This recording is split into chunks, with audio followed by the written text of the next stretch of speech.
On today's show, we'll be talking about Hagen Smith's chances to make the opening day rotation in 2026. But before that, the host of Locked On Sox, Todd Welter, will be joining me for a conversation about the 2025 Sox and more right after this here on the CHGO White Sox podcast.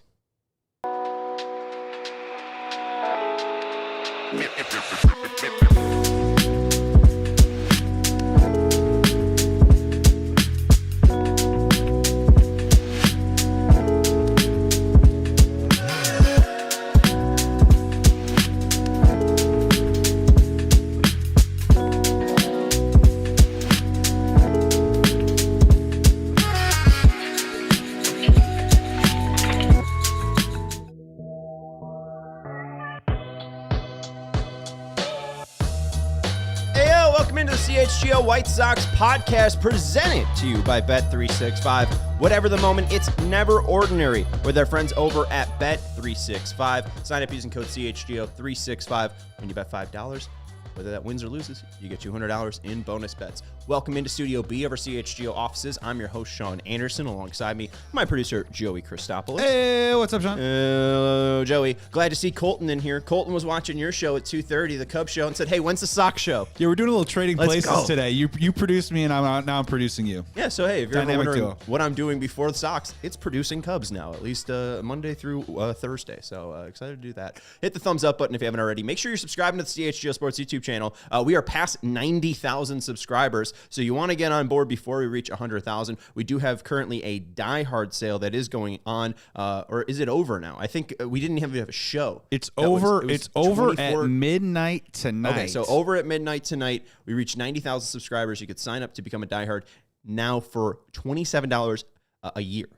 So for a whole year, if you sign up right now, $27 for new Die Hards. Current Die Hards, you get 50% off all CHGO merch. I really love the hoodies.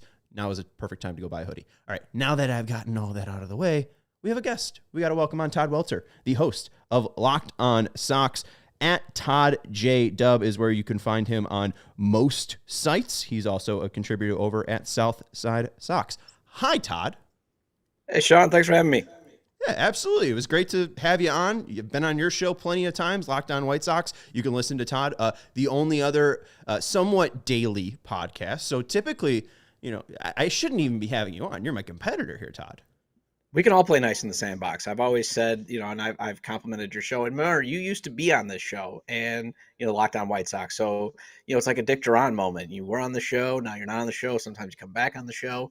I even went back and found like your first video. You were like broadcasting in a closet.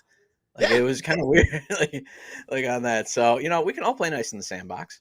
I was broadcasting in the closet, and that same closet is where I got the call from Jake Flanagan to get this job. So that was a very important closet in my life. Anyways, make sure you listen to Todd for his thoughts on the White Sox over at Locked On White Sox. And again, you can read his work over at Southside Sox and over on Tap as well. Also covering the Blackhawks.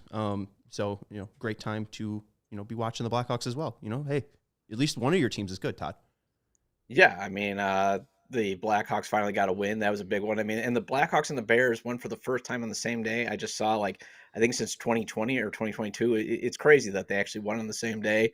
But we're still in misery right now in terms of, most of the teams not being successful, except for the Chicago Cubs, which I'm kind of nervous that I think if they just make a few moves, I hate to say it, they could make a World Series run next year. I also think that they might just be terrible. I can honestly see them not making the playoffs. I think it's a disgrace that they're not signing Tucker. I don't need to get into that. That's not our job to discuss. But that's a really disgusting look for Chicago, that none of these owners want to spend big on free agency because, I guess their TV networks aren't working. Boo-hoo. Let's field a good ball club, and then people will watch your baseball TV network. Biblical losses, Sean. Biblical losses. The word, the worst quote ever mumbled. Yeah, those mortgage payments to develop Wrigley Field. I mean, that's got to come out of the the Cubs budget. But you're right. I don't want to be talking too much Cubs business. Yeah. They own too much of Wrigley. They can't make any money off of all that land they own. I also think September 28th, the Cubs, White Sox, Bears, and then I think the Bulls won or the Blackhawks won. So that was a really good day as well. Anyways, let's talk about our White Sox. 2025. How did you feel it went for Chris Getz and company, what grade would you give the 2025 White Sox? Considering it wasn't about wins and losses, it was all about trying to find what the core is of what you can move forward with. I think it was mission accomplished. I mean, that they really did find out, that there's some guys that they can move forward with, that they can build a good team around, that they can be competitive with. You would like to see maybe some more superstar talent get infused. I think Colson Montgomery and Kyle Teel are your superstars, potentially Shane Smith. I'm also, I think, just irrationally high on Edgar Caro, even though I think he'll just be a solid catcher. But I really like how a lot of these things came together. Would I've liked to seen maybe get to 62 wins of 63 wins and avoid another 100 loss season? Yes, and I think that's the only thing where it was a failure in terms of the wins and losses. You didn't want to have that stain on the franchise for the first time ever that they had 3 consecutive 100 loss seasons. But again, the arrow's pointed up, so that's all that matters, and that's why I would say I would give it a resounding B in terms of at least what the kind of the mission was.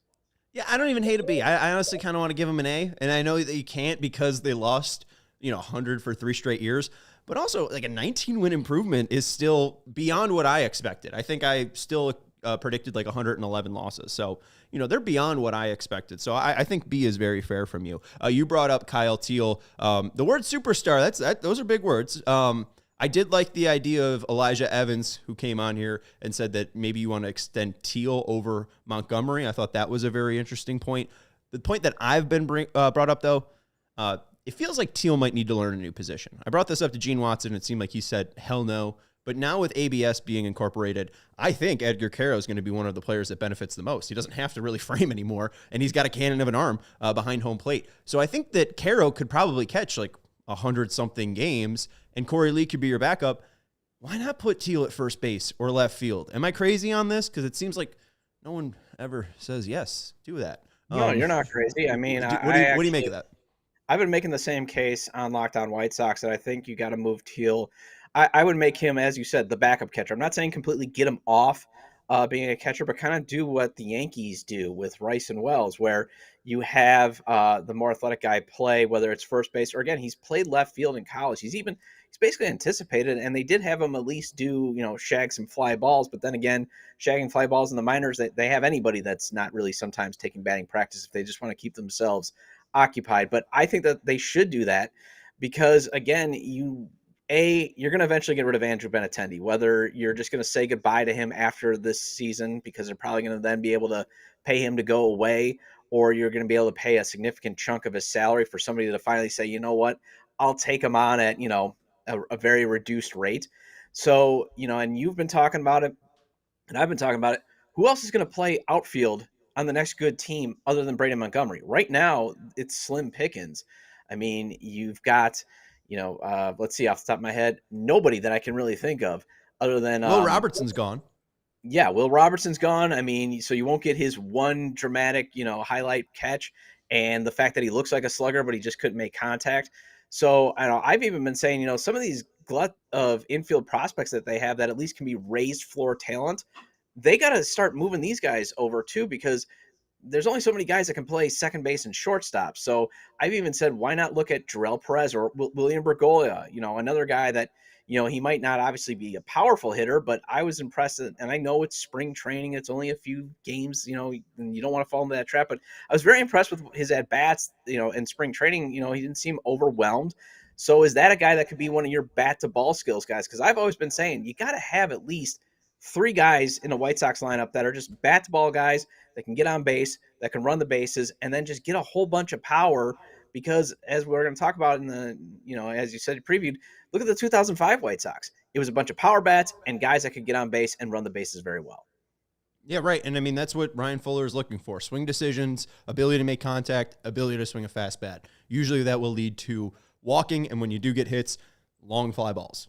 Colson Montgomery, I think, is like, favorite thing to ever happen. This guy just makes, meatballs look like the biggest mistakes out there. But no, I think that's an interesting point on moving guys off. I think Ramos really has faded away in this organization. He's still extremely young. Does he get a little bit of a revival if his position moves out to left field? I don't think he could confidently play that, but that's what the offseason's for. Every day you should be shagging fly balls. Brian Ramos, can he turn himself into a viable outfielder? But I agree. I would the best present that Justin Ishbia can give me this holiday would be Andrew Benintendi off my baseball team, but that just doesn't seem possible. Is there a move this offseason that does seem possible, though, to you that you'd be really excited about? In terms of, well, I'd be really excited with Munetake Murakami. I probably mispronounced his name. You're always the one that has to correct me. I'd be very excited for him because I know there's some holes in his swing. Mark Feinstein had had a good piece on MLB.com about it, but I just get the feeling that he might be that Jose Abreu type addition to your rebuild. 25 years old, can hit for power, plays first base, and they obviously need a long-term solution at first base. And he's got the potential to be a stud hitter where, again, Miguel Vargas, I love what he did. I've got a lot of appreciation for, him turning around what career was looking to be a bust, but he screams, again, raised floor player, which, again, the White Sox need. They need to raise their talent floor. They need more guys that are 1.5 F4 to 2 F4 guys, just as much as they're going to need the superstars. But I would love that. But on my mailbag question today on Locked On Sox, somebody asked that. I am fully prepared for a Nestor Cortez and Dustin May addition to the rotation because that just screams, it seems like Chris Getz loves those Padres guys at the back of the rotation that are free agents. I know Martin Perez had a much better close to the season than obviously Nestor Cortez had, but they're going to need a lefty. I know you brought up Dustin May at a show that I watched. I think he's a low risk signing. So I'm more prepared for a low, again, expectation offseason, even though, they will have money to spend because even if they just match this year's budget, there's still 25 million that they're going to have to spend. So I just think it's going to be more, again, prudent science. I just want them to shop in the bargain bin section this time. Stop shopping in the scrap heap. Stop going, to the rather the junkyard. You want the $5 DVDs. Go to Payless, okay, for example, if you want to get some shoes. Let's not go to Goodwill. Let's actually get at least a $10 million starting pitcher. You're not even saying Marshalls or TJ Maxx. Like, that's even a little bit too rich for us. That's where I think Murakami seems a little bit too much of a pipe dream. But I think you bring up a good point. I mean, their only money is in Robert and Benintendi. It's $37 million right there. Josh Nelson threw out a number of $85 million on my show, right? So they have to somehow spend $48 million. Like, that's a lot of money, at least for our team. So I don't hate May. A commenter brought that up. I really didn't look into it too much outside of like the live research I did. I wouldn't hate May. I wouldn't hate Cortez. Kind of like Martin Perez, and I think he'd be somewhat cheap. So like I'm fine with him. He seemed to buy in too. Like, he seemed really excited to be a White Sox. So I'm really excited for him to be a White Sox in return. Not a lot of people are excited to be White Sox these days. So I'm excited for Martin Perez maybe to come back. But if you have $47 million, Murakami's not going to make $47 million a year. The reason they got Fetty was because they outbid the Mets.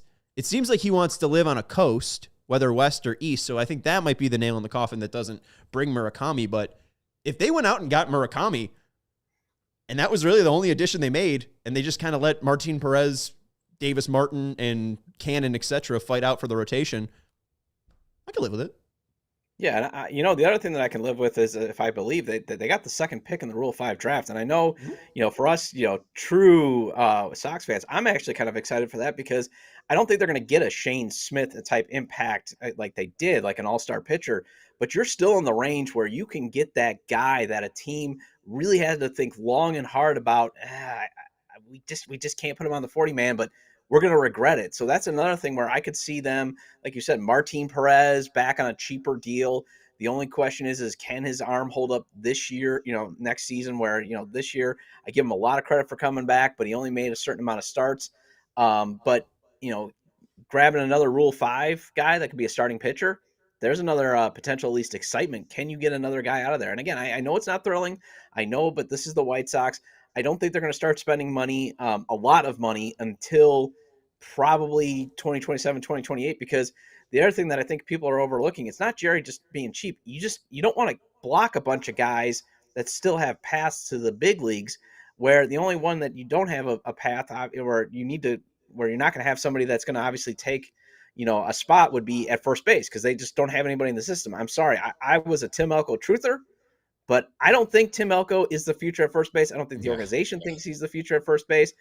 I think he's just organizational depth, because you got to be able to actually make contact with the ball, and he swings and misses way too much.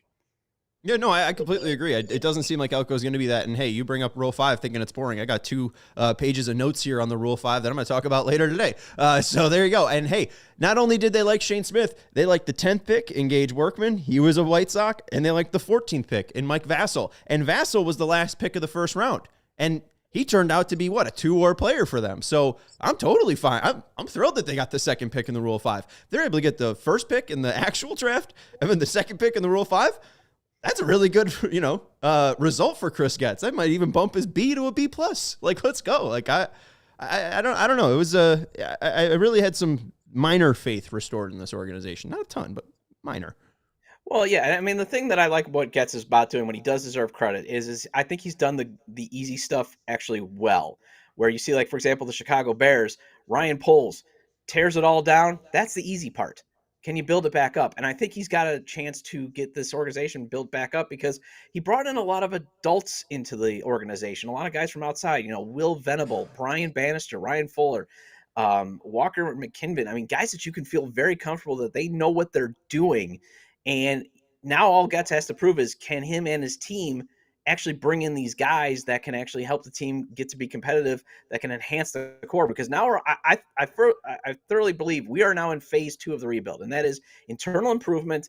Keep adding studs through next year's draft. Hopefully you get that first or second pick, because I would love Rock Tuwalski or Justin LeBron. Get those guys into the organization and keep developing, and then internal improvement. And then let's get rid of the scrutiny. That I would love for them to clear these bars of things of like, the White Sox don't develop players. Well, they sort of have been doing that. And then can they keep doing that? And also, how about, guys leave the organization and they become better versions of themselves? How about they become the better versions of themselves with the White Sox? And then how about they stay? And how about let's do some winning? That's the bars that I want to see Chris Getz clear. But I agree with you. At least he's done the easy part. I think he deserves a lot of credit for that.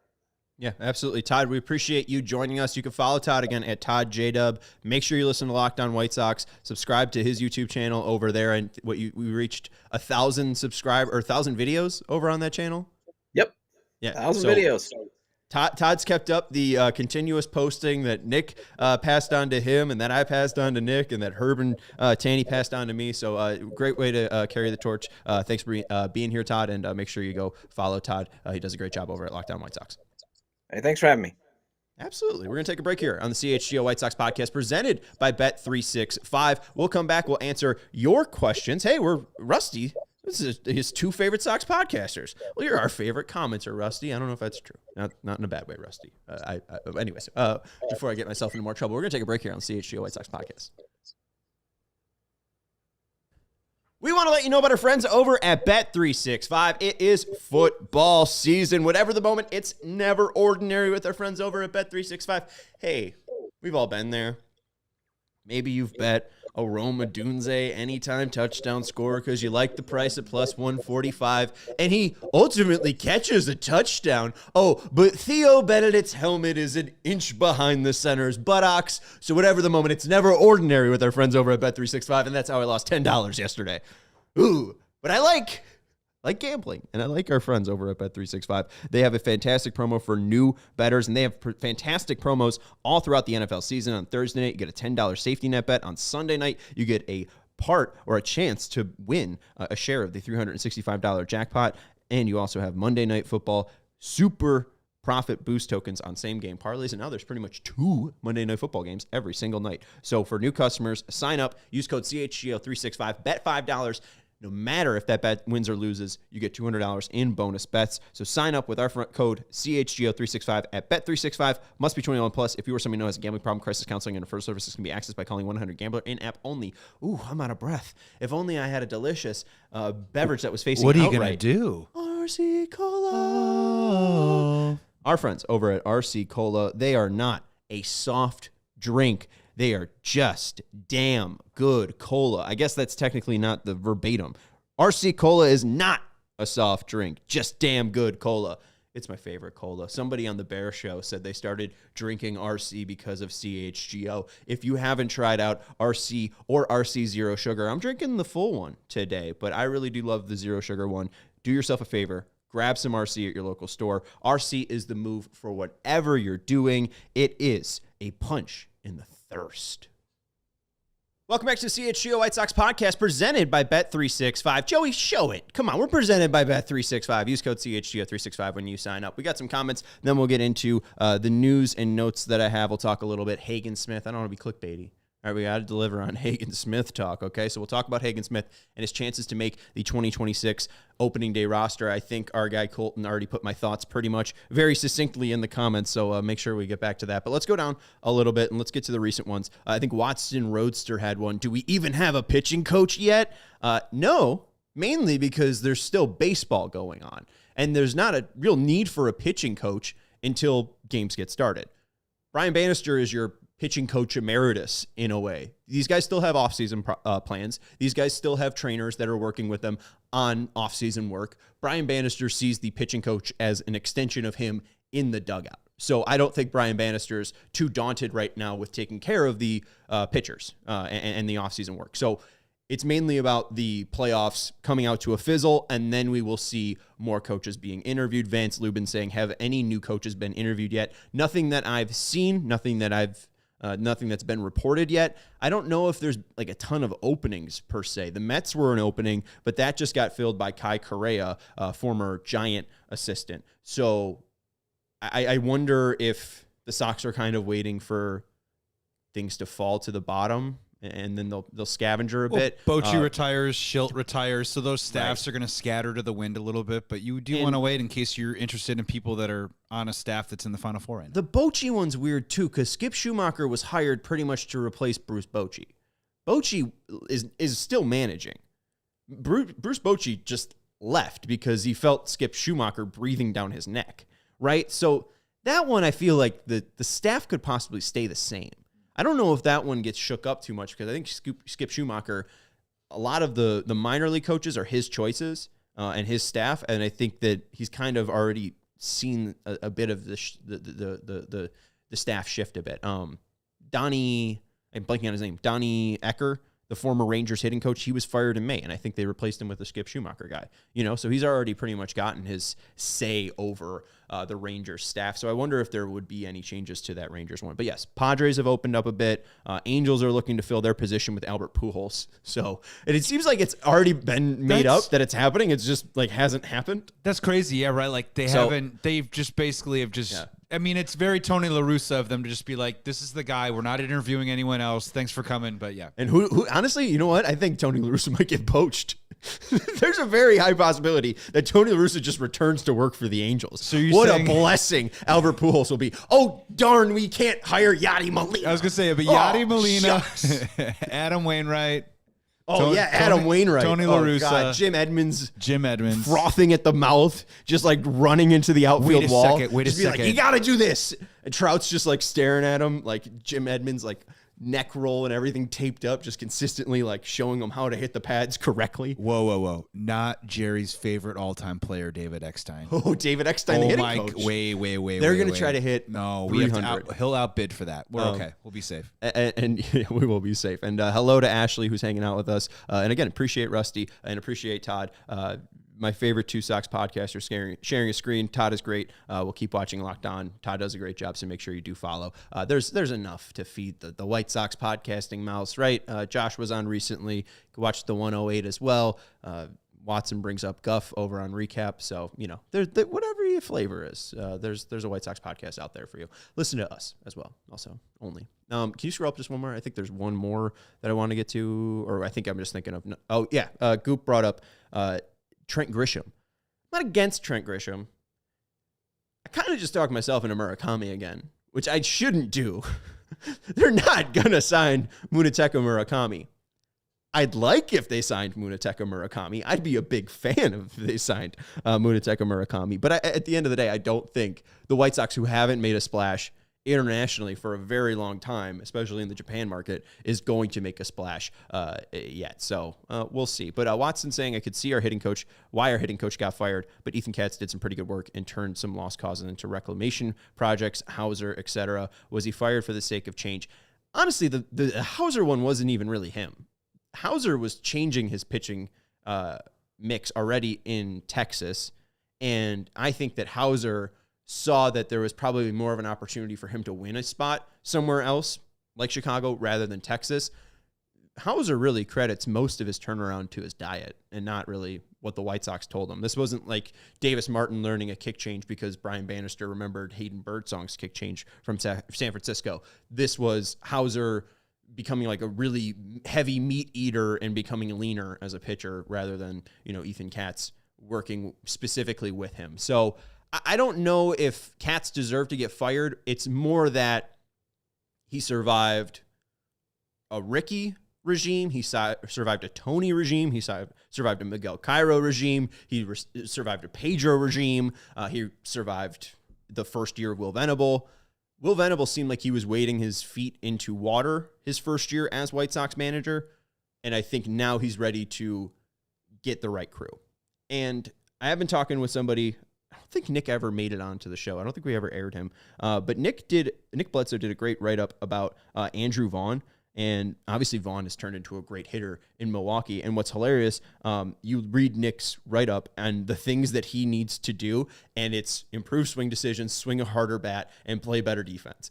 He's made better swing decisions, he's swung a harder bat, and he's played better defense. So it's very hilarious that now Andrew Vaughn's rocking a 4% K percent minus walk percent, right? He was typically at like a 20% K rate and a 5% walk rate. Now he's at like a 10% walk rate and a 14% K rate. It's an absurd change.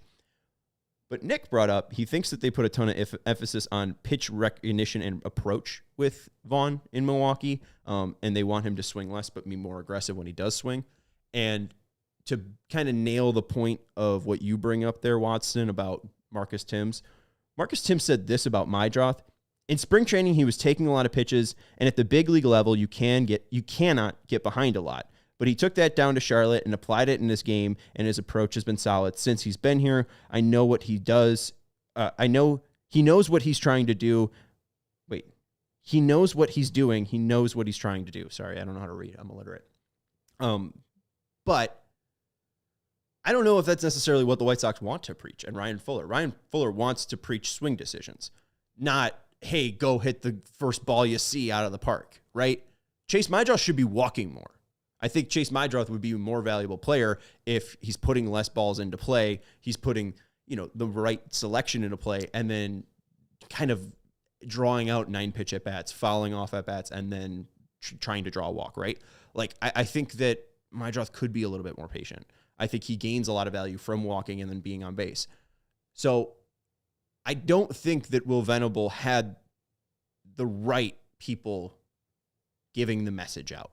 And I think that's ultimately why pretty much everyone besides Justin Jersley got fired. So I don't know what direction they'll go in. I assume it will have some ties to San Francisco with Bannister. I assume there will be some tie to Venable's past, but I really don't know. No one's been interviewed. I'm unsure what they'll do for hitting coach, pitching coach, but they really don't need anybody in those spots because they have Fuller and Bannister. They can take their time, do their research. There isn't really a rush to hire a hitting coach at this moment because you don't really know who's available, if someone will get fired, etc. Yeah, when you look at Chase Meidroth, just month by month, 26 at-bats in April, 387 on base percentage, May, 349, June 345. Those were his career high or his best in a month of 11 walks in May, 12 walks in June. July on base percentage dips to 276, but rebounds in August at 345, September 313. Long short to say, if he can be in that 34 percentage range, that's pretty good. You would like to see him, obviously, especially if he's going to hit the top of the order in the 36. And then when you get into 37, 38, now it's like that's a whole nother level. Mm-hmm. But 34%, that's a pretty good marker for him to try and – that's a pretty good goal for him to try and get maybe in 2026. Yeah, we'll have to see. We'll take a break. I want to look up his swing percentage and how it affected his on-base percentage. So we'll take a break here on the CHGO White Sox podcast. We'll talk a little bit about Chase Meidroth. We'll get into some AFL talk, which will lead to Hagen Smith talk, which will lead to Will Robertson talk, which I guess we'll talk about Josh Naylor, but a little bit later on because I got some stuff to get to. I don't think they'll sign Naylor. Anyways, we'll get back to it here on the CHGO White Sox podcast presented by Bet365. We've got deals sweeter than candy this Halloween at Ray Chevrolet in Fox Lake. Come in today to shop the No Tricks, Just Treat sales event and drive home with 0% financing, $0 down, and no payments until 2026 with 0 hidden fees on select new Chevy models. Or you could check out their selection of over 125 vehicles priced under $20,000 with one of Chicagoland's largest Chevy inventories. You're sure to find the perfect vehicle for you. Plus, with Ray's Price Promise, you can shop confidently because the price you see is the price you pay. Don't miss out on their No Tricks, Just Treat sales event going on all month long for 0% financing, $0 down with no payments until 2026, and 0 hidden fees on select new Chevrolet models. Shop Ray Chevrolet in Fox Lake or raychevrolet.com. They've been serving the community since 1963. Together, let's drive. We also want to let you know about our friends over at Four Seasons. For all the right reasons, call 866-4-SEASONS. Winter will be here before you know it. Is your home's heating up for the challenge? Call our friends over at Four Seasons Heating, Air Conditioning, Plumbing, and Electric. They've been serving Chicagoland for over 50 years, and they have you covered whether it's a plumbing emergency. Call Four Seasons. An electrical emergency. Call Four Seasons. If you need a new hot water tank installed today, call Four Seasons. Now is the time to schedule your Four Seasons furnace tune-up. If you're thinking about a whole home generator as well, they have you covered. At Four Seasons, they guarantee same-day installation for all your heating, cooling, plumbing, electrical, and generator needs with no extra charges for nights, weekends, or holidays. And that jingle's fun to sing. For all the right reasons, call 866-4-SEASONS. Your trusted local experts are Four Seasons Heating, Air Conditioning, Plumbing, and Electric. Visiting fourseasonsheatingcooling.com for all their special offers and money season coupons. That's fourseasonsheatingcooling.com. Welcome back to CHGO White Sox podcast presented by Bet365. Whatever the moment, it's never ordinary with our friends over at Bet365. I tried to look up who is the all-time leader in OPS against the White Sox, and it somehow backfired against me. I tried to look up opponents with at least 100 at-bats, but somehow Dontrelle Willis has the highest OPS against the White Sox all time. One at-bat, he has one hit, and it was a triple. So that's a fun stat for you. Let's get into stats. And Watson Roadster says if the Sox generally just took more pitches, that would be a great improvement. I do agree. I'd like to see them walk a little bit more. I'd like to see Colson specifically walk a little bit more. I'd like to see Meidroth walk a little bit more. Let's go to this graph. Fangraphs does a fantastic job of at least kind of giving visual data, and hopefully this will make sense to people. The blue line is swing percentage for Chase Meidroth over a 30-game sample. So a rolling 30-game sample. The yellow line is weighted runs created plus, and the red line is walk rate. So you can see that Chase Meidroth's walk rate started very, very high through 60 games. It was above average, and then it took a huge dip there from around game 65 to around game 105. That looks like July. Yeah, and then you see a little bit of a dip, but then it goes back down under the average bar around the end of the season. And what you really do see is the opposing lines of when he swings more, he walks less. And you see that huge dip there where he just starts swinging more above the average, above that blue dotted line, and his weighted runs created falls a little bit. And there is a point where, he does get over 120 there from like games 95 to 115 or so. But I think if he wants to have consistent success, you see consistent success through that 60-game window.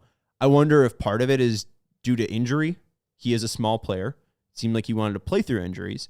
It seemed like he was consistently dinged up. So maybe he did have a hand injury in the middle of the year that caused him to want to swing less, right? So if he saw a pitch, he was just going to hit it and not mess around with foul balls just because maybe he couldn't stand the pain. This is really just me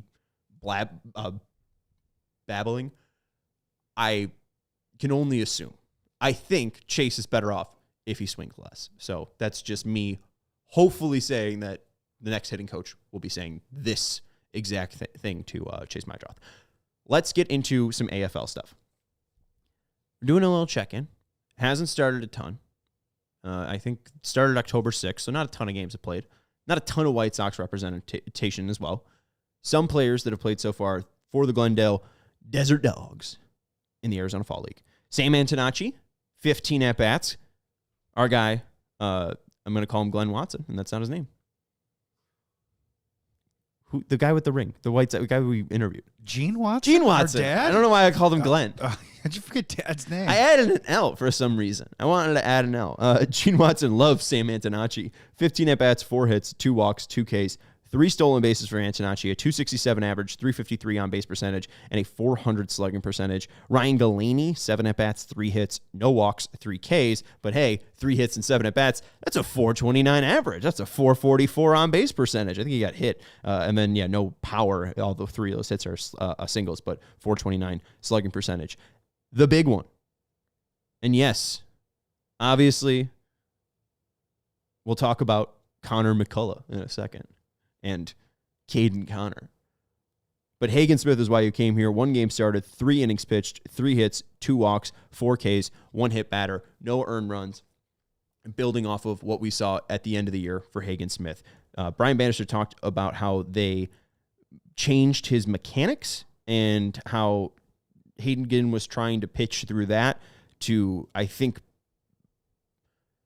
have less pressure on his body and try to generate velocity more efficiently, and it took a bit there for Hagen to learn that.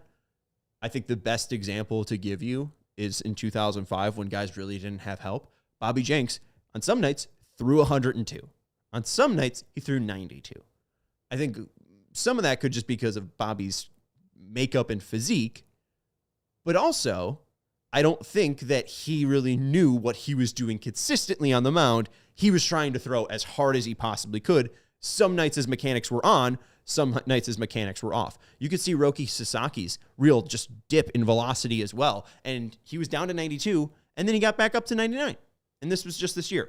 So I'm not really worried about Hagen, and I do buy that there's something going on that they tried to adjust. You look from June when he got called back up from his injury and kind of stint in the AFL to the end of the year.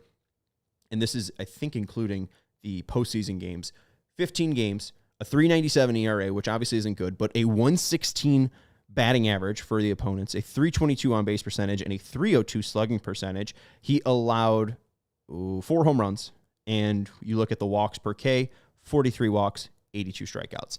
Not great, but if you look at the last 5 games, not including the AFL games, he had a 100 batting average against, a 2.05 ERA, 37 strikeouts to 18 walks, and only 2 home runs allowed. I think that you're seeing kind of what Todd wanted the White Sox to get away from, that criticism of not being able to develop guys.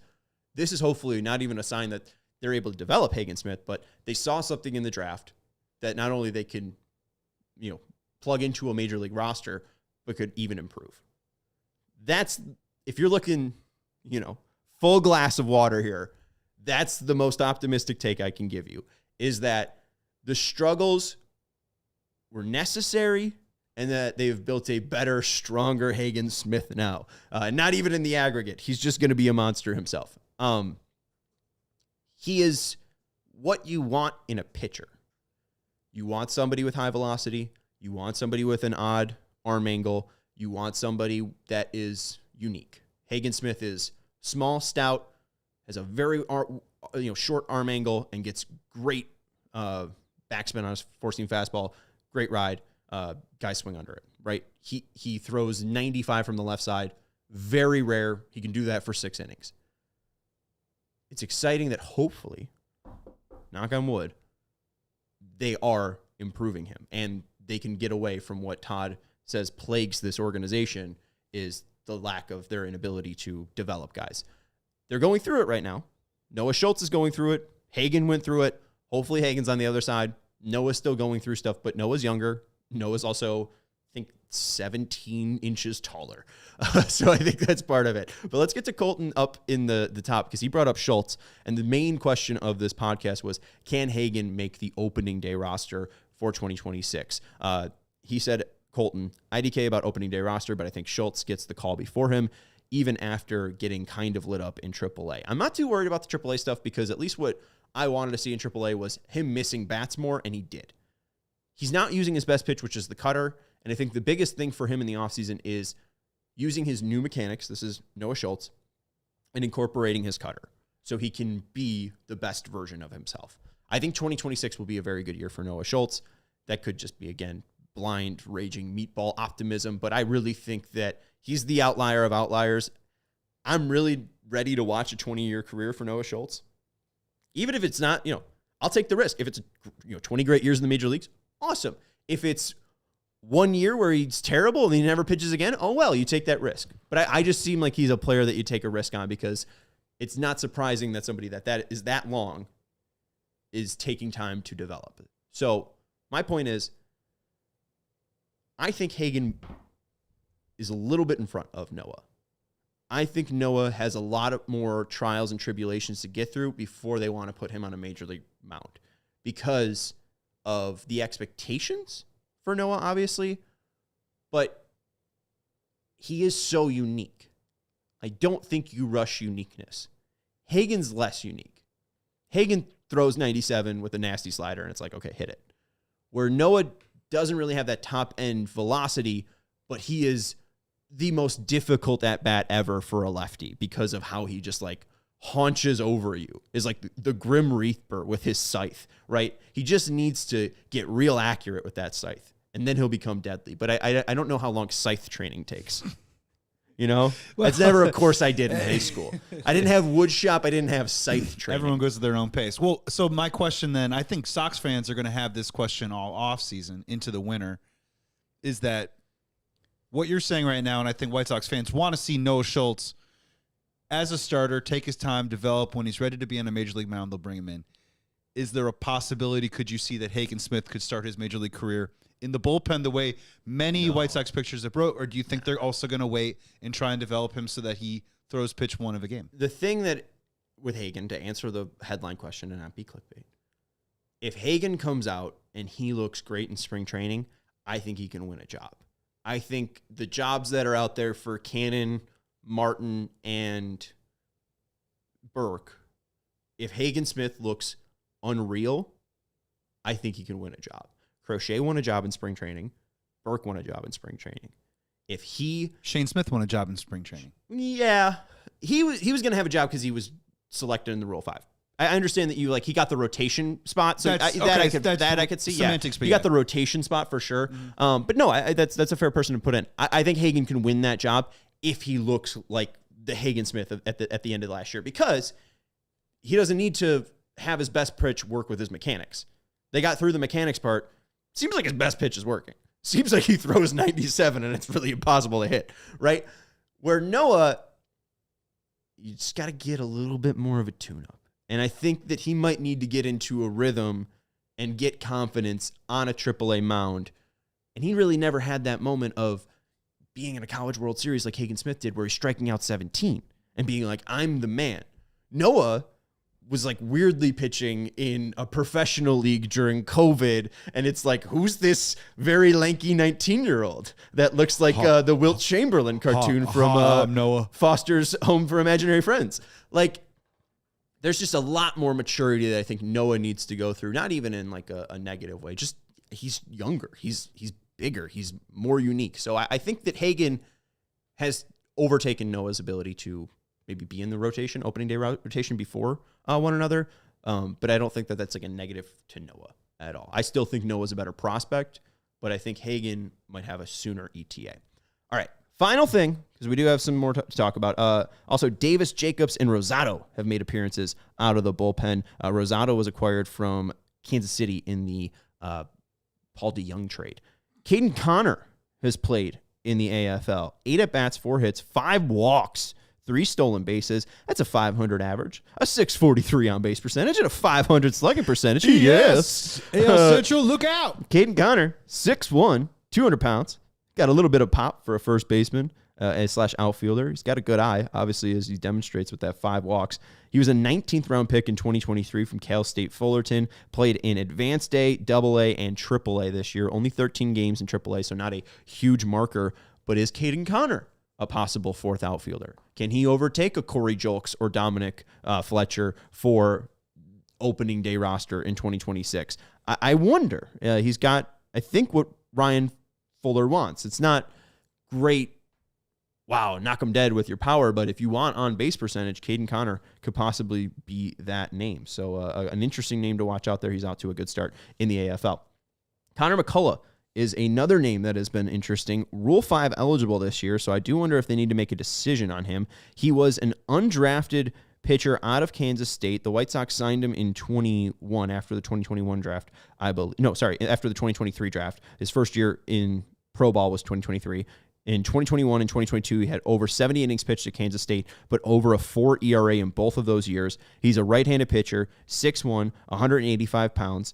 Per Anderson Pickard of Fangraphs, this is from 2 years ago, his 4-pitch mix is a fastball, a slider, a curve, and a change. I haven't been able to get more information about that, but that's Connor McCullough for you. In 2 innings pitched, 2 2/3 innings pitched. He's allowed 1 hit. It was a home run, no walks, 4 Ks. And then in 2025 at Birmingham, he is 25 or 26, 8 games started, 31 1/3 innings pitched, 3.16 ERA. Oh, hell yeah. 21 hits, 7 walks, 28 Ks, and 3 home runs allowed for Connor McCullough. Is it a name? I don't think he gets drafted in the Rule 5 pick, but maybe he does because last year, so the most Rule 5 picks since 2004. The Sox obviously made that big pick of Shane Smith, but they had Gage Workman and Mike Vassell on their team.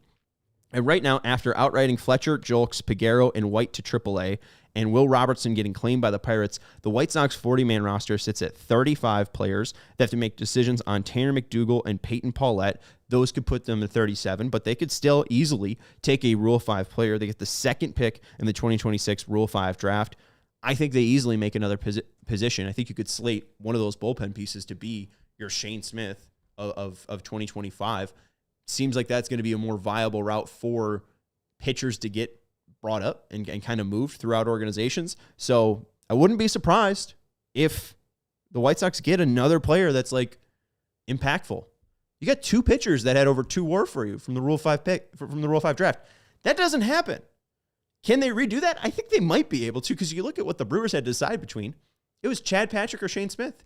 There's a lot of weird, like, COVID guys that really haven't figured out what they're doing. And Shane Smith wasn't directly a COVID guy, but he didn't pitch a ton in college and really didn't get the chance to make up for that because of COVID.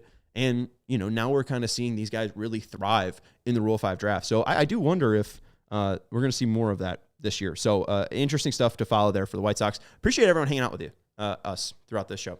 Hit that thumbs up button if you haven't already. God bless you, Joey. Make sure you subscribe to the CHGO Sports YouTube channel. We're going to be back tomorrow. We're going to be back on Thursday. So you're going to get your White Sox fix. So hopefully something happens. Hopefully we could talk about a pitching coach or a hitting coach. If you have any thoughts, make sure you sign up with our Die Hard sale right now. $27 for the full year. You could join our Die Hard Discord and ask away questions. If you have any questions, and I'll bring them to the show.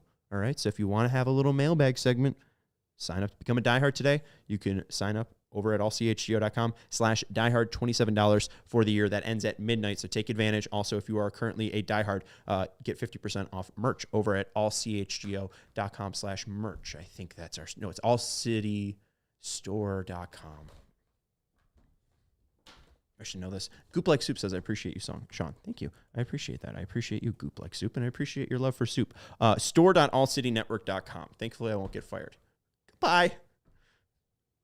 We all silly like the mayor.